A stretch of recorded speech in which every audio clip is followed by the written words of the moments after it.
สงครามที่บ่มีวันจบ การต่อต้านอเมริกา ที่บุกเข้ามาในเขตที่มันของทหารและประชาชนในเขตภูกระหึ่ง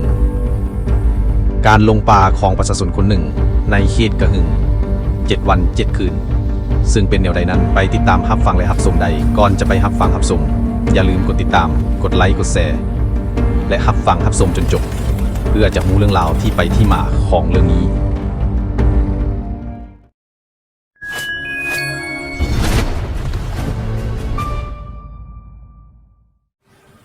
ในสมัยสงครามโลกครั้งที่2ได้มีทหารและประชาชนคนลาวได้มาตั้งถิ่นฐานในเขตที่มันเพื่อเอาแหงนำกำลังในการต่อสู้กับศัตรูทหารและประชาชนได้มีการลาดตระเวน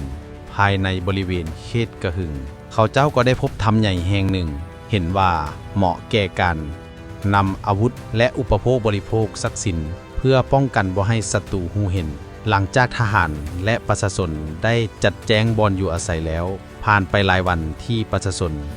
และทหารได้เฮาเหือแห่งพักผ่อนเขาเจ้าไปประชุมประสานงานนำกำลังจากคันถึงเรื่องการต่อต้านขับไล่ศัตรูจนในที่สุดก็ได้เกิดสงครามใหญ่อีกตามมาทหารและประชาชนลาวได้ปะทะกันกับศัตรูอย่างดุเดือดในเขตบริเวณภูละโนงเริ่มก่อนแมนเขตห้วยแห่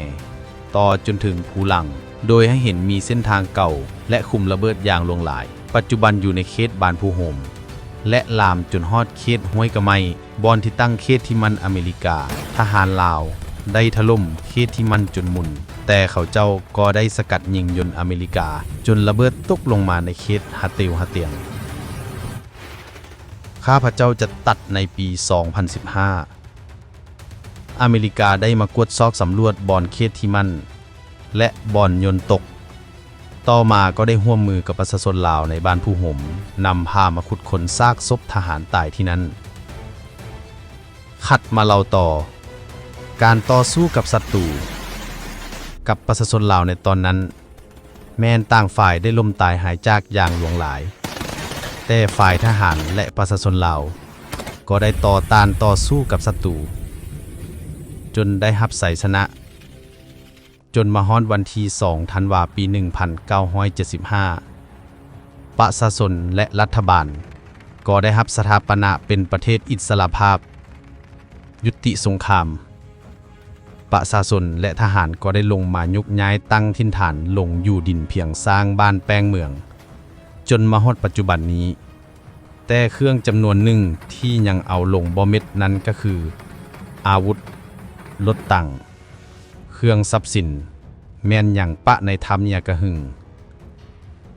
ปีต่อมามีประชาชนลาวจำนวนหนึ่งขึ้นไปหาหวังจะขึ้นไปเบิงไปเอา